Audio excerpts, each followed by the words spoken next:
Hi hello ನಮಸ್ತೆ friends, welcome back to Usha Madhyama Kutumba YouTube channel. ಇವತ್ತು ಪಾಲಕ್ ಪನ್ನೀರ್ ಮಾಡ್ತೀನಿ. ನಾನು ಮಾಡೋ ಸ್ಟೈಲ್ ನೋಡಿ.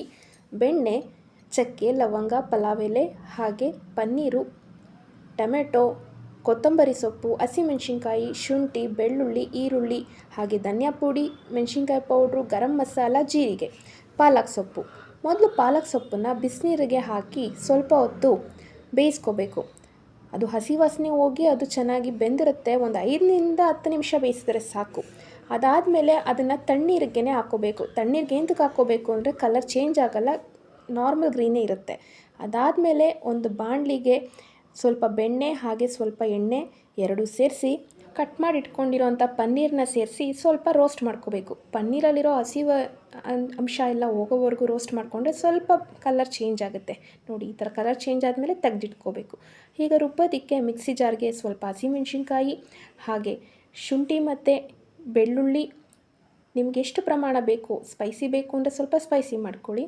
ಹಾಗೆ ಅದಕ್ಕೆ ಬೇಯಿಸಿಟ್ಕೊಂಡಿರೋ ಅಂಥ ಪಾಲಕ್ನೂ ಹಾಕಿ ಸ್ವಲ್ಪ ನೀರನ್ನ ಸೇರಿಸ್ಕೋಬೇಕು. ಜಾಸ್ತಿ ನೀರು ಸೇರಿಸ್ಕೋಬೇಡಿ, ಸ್ವಲ್ಪ ನೀರು ಸೇರಿಸ್ಕೊಂಡು ನುಣ್ಣಗೆ ರುಬ್ಕೋಬೇಕು. ನೋಡಿ, ಈ ಥರ ರುಬ್ಕೊಂಡಿರಬೇಕು. ಮತ್ತು ಒಗ್ಗರಣೆಗೆ ಎಣ್ಣೆ ಇಟ್ಟು 1 ಸ್ಪೂನು ಜೀರಿಗೆ ಹಾಗೆ ಪಲಾವ್ ಎಲೆ, ಚಕ್ಕೆ, ಲವಂಗ, ಸ್ಪೈಸಸ್ಸು ಹಾಕ್ಕೊಂಡು ಸ್ವಲ್ಪ ರೋಸ್ಟ್ ಮಾಡಿಕೊಂಡು ಹಾಗೆ ಅದಕ್ಕೆ ಹೆಚ್ಚಿಟ್ಕೊಂಡಿರೋಂಥ ಈರುಳ್ಳಿನ ಹಾಕಿ ಹಾಗೆ ಹುರ್ಕೋಬೇಕು. ಸ್ವಲ್ಪ ಹಸಿ ವಾಸನೆ ಹೋಗಿ ಸ್ವಲ್ಪ ಬಣ್ಣ ಚೇಂಜ್ ಆದರೆ ಸಾಕು, ತುಂಬ ಏನು ರೋಸ್ಟ್ ಆಗೋ ಅವಶ್ಯಕತೆ ಇಲ್ಲ. ಇಷ್ಟಾದ ಮೇಲೆ ಮತ್ತೆ ನಾವು ಹೆಚ್ಚಿಟ್ಕೊಂಡಿರೋಂಥ ಟೊಮೊಟೊ, ನಿಮಗೆ ಎಷ್ಟು ಗ್ರೇವಿ ಬೇಕು ಅಷ್ಟಕ್ಕೆ ತಕ್ಕನಾಗಿ ನೀವು ಟೊಮೊಟೊ ಸೇರಿಸ್ಕೊಂಡ್ರೆ ಗ್ರೇವಿ ಹೆಚ್ಚಾಗುತ್ತೆ.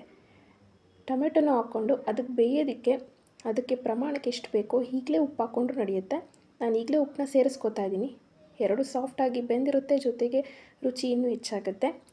ಉಪ್ಪನ್ನ ಹಾಕ್ಕೊಂಡು ಮತ್ತೊಂದು ಸಲ ಮಿಕ್ಸ್ ಮಾಡ್ಕೋಬೇಕು.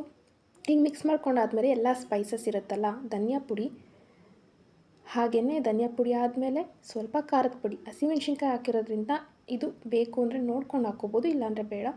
ಹಾಗೆ ಸ್ವಲ್ಪ ಗರಂ ಮಸಾಲ, ಅರ್ಧ ಸ್ಪೂನ್ಗಿಂತ ಕಡಿಮೆ ಗರಂ ಮಸಾಲ ಹಾಕಿ ಮತ್ತೆ ಮಿಕ್ಸ್ ಮಾಡ್ಕೋಬೇಕು. ಅದಾದಮೇಲೆ ರುಬ್ಬಿಟ್ಕೊಂಡಿರೋಂಥ ಪಾಲಕ್ ಪೇಸ್ಟ್ ಏನಿರುತ್ತಲ್ಲ ಅದನ್ನು ಮಿಕ್ಸ್ ಮಾಡಿಕೊಂಡು ಗ್ರೇವಿನ ಎಷ್ಟು ತಿಕ್ನೆಸ್ ಬೇಕೋ ಅಷ್ಟಕ್ಕೆ ಹದವಾಗಿ ಮಾಡ್ಕೋಬೇಕು. ಆದಷ್ಟು ತೆಳುಗೇನು ಬೇಡ, ಗಟ್ಟಿಯಾಗಿದ್ದರೆ ಚೆನ್ನಾಗಿರುತ್ತೆ. ತದನಂತರ ಹುರಿದಿಟ್ಕೊಂಡಿರೋ ಅಂಥ ಪನ್ನೀರ್ ಕ್ಯೂಬ್ಸು, ಇದನ್ನು ಮಿಕ್ಸ್ ಮಾಡಿ ಚೆನ್ನಾಗಿ ಹುರ್ಕೊಂಡ್ರೆ ನಿಮ್ಗೆ ಎಷ್ಟು ಗಟ್ಟಿಗೆ ಬೇಕೋ ಅಷ್ಟಕ್ಕೆ ಮಾಡ್ಕೋಬೋದು. ನನಗೆ ಕನ್ಸಿಸ್ಟೆನ್ಸಿಸ್ ಬೇಕು ಅನಿಸ್ತು. ಹಾಗೆ ಕೊನೆಯದಾಗಿ ಕೊತ್ತಂಬರಿ ಸೊಪ್ಪು ಹಾಗೆ ಬೆಣ್ಣೆ ಕ್ಯೂಬು ಒಂದು ಇಟ್ಟರೆ ತುಂಬ ಚೆನ್ನಾಗಿರುತ್ತೆ, ಟೇಸ್ಟ್ ಚೆನ್ನಾಗಿರುತ್ತೆ. ಇಲ್ಲ ಫ್ರೆಶ್ ಕ್ರೀಮ್ ಹಾಕಿದ್ರೂ ಚೆನ್ನಾಗಿರುತ್ತೆ. ನೋಡಿ ಫ್ರೆಂಡ್ಸ್, ನಾನು ಮಾಡಿರೋ ಪನ್ನೀರ್ ಕರಿ ಈ ಥರ ಇದೆ, ಪಾಲಕ್ ಪನ್ನೀರ್ ಗ್ರೇವಿ. ನಿಮ್ಗೆ ಇಷ್ಟ ಆಗಿದ್ದರೆ ಲೈಕ್ ಮಾಡಿ, ಕಮೆಂಟ್ ಮಾಡಿ, ಶೇರ್ ಮಾಡಿ. ಹಾಗೆ ನನ್ನ ಚಾನೆಲ್ನ ಇನ್ನೂ ನೋಡಿ ಸಬ್ಸ್ಕ್ರೈಬ್ ಮಾಡಿ, ಸಜೆಸ್ಟ್ ಮಾಡಿ friends. Thank you for watching.